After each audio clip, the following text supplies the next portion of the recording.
Magandang umaga po sa inyong lahat. Today is also the birthday of the late Monsignor Dan Santa Maria. He was the first rector of this cathedral, and he was the one who initiated the beautifications of our very beautiful cathedral. And so today we also include him in our Mass and prayer intentions. Have you ever thought or asked about the meaning of your name? Ano po bang inyong pangalan? Is it Bible-based or artista-based? Saan binase o kinuha ang inyong mga pangalan? As for me, medyo hindi ko po maintindihan kung bakit Edril ang aking pangalan. Ed is from my father, Edgar, and yung real naman ay from jumbled name daw of my mother's nickname. My birthday is January 25. At kung tumingin po sa kalendaryo yung aking mga magulang nung time na yon, siguro Paul, Sol, or Pablo ang aking pangalan.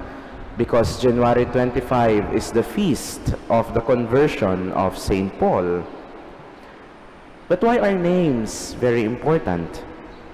Today we celebrate the memorial of the holy name of Jesus. And what is in a name? Many times names reveal the identity or the mission of a person. And today we honor and celebrate the holiest name of all, Jesus.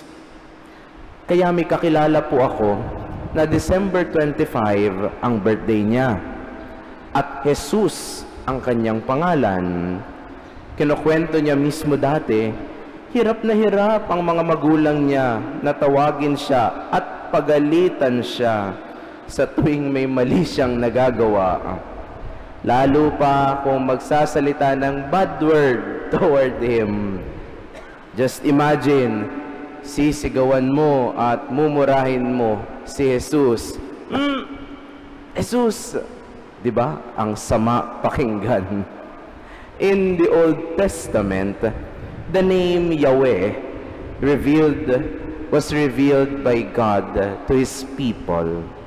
Sa totoo lang po, the name Yahweh or Yahweh is not really a name, because sa kanila they cannot name a person much greater than them, lalo pa kung Diyos ang pangangalanan nila. Ang name na Yahweh ay breathing sound, breath, kasi ang Diyos ay parang isang hangin o hininga that we cannot contain or encapsulate. So, try nyo po yung inhale, Yah. And then yung exhale, Weh.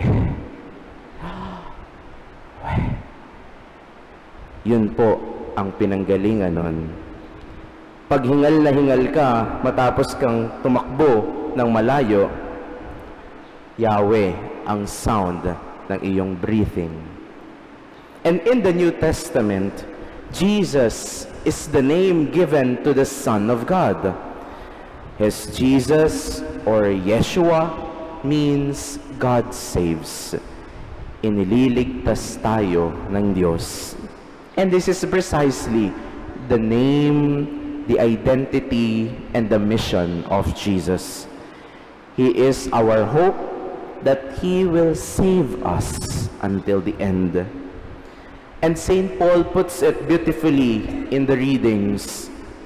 Sabi po from the letter of Paul to the Philippians, at the name of Jesus, every knee must bend in the heavens and on earth, and every tongue proclaim to the glory of God the Father, Jesus Christ is Lord.